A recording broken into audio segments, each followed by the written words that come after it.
Hey guys, George and Mike here with Legendary DIY. Today we're going to be soldering some copper pipe, so check it out.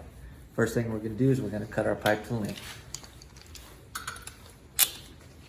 Today we're using tubing cutters. You could use a saw, hacksaw, sawzall, but you won't get as clean as a cut if you're using tubing cutters.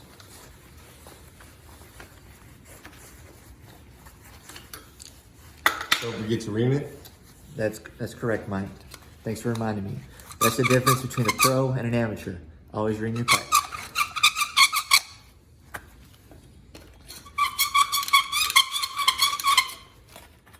Okay, after your pipe's reamed, we're gonna clean both ends of the pipe. Today we're using a Scotch-Brite pad. You could also use some open mesh cloth or some emery cloth. I prefer Scotch-Brite because it just gives it that super clean finish. So we'll have a great joint. Okay.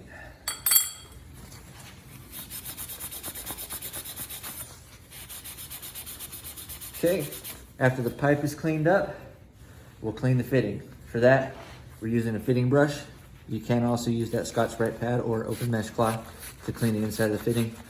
The fitting brush just makes it a whole lot easier. Give it a few turns each side and you'll be good to go. Okay, after we have everything cleaned up, let's go ahead and flux the pipe and the fitting. Okay, this flux is very critical to the solder joint. If you don't put flux on it, you're not gonna be able to solder it, period. Just the way it is. Okay, don't worry about putting too much on there because you can always wipe the excess off.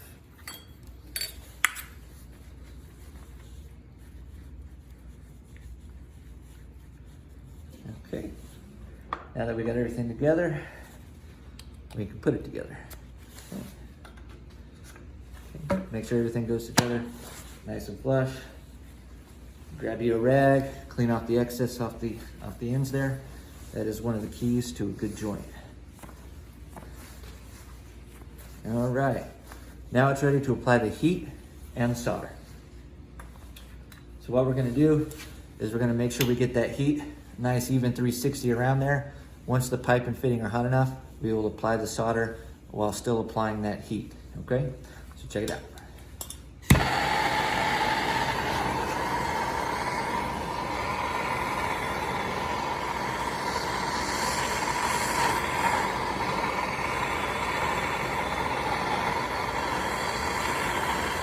Not quite hot enough yet. There it goes. Okay. Want to make sure you get the top and the bottom.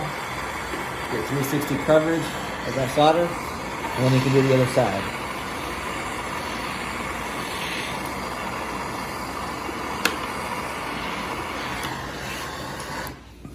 All right, guys, that's pretty much all there is to it. But after you're done with it, you're gonna want to wipe it down, get that excess flux and excess solder off of there, so it's a good, clean looking joint.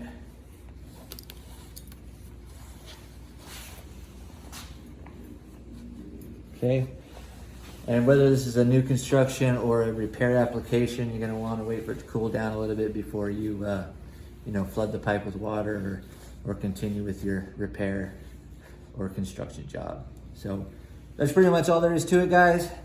Got any questions? Leave them down in the comments, and thanks for watching the video.